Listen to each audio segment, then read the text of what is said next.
অন্যদিকে জাহান্নামের আওয়াজ, জাহান্নাম চিল্লায় বলবে আল্লাহ বেনামাজি কই, গুনাহগার গুলো আমার পেটে দাও।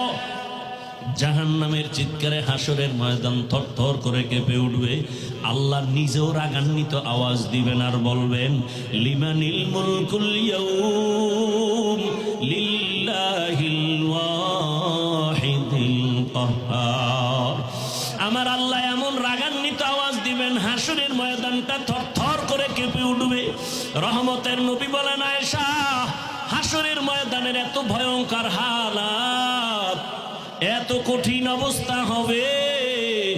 আরে নবী বলেন একজন মানুষের জীবনে সব নেক আমল, তবে একটা নেক আমলের টান পইরা গেছে।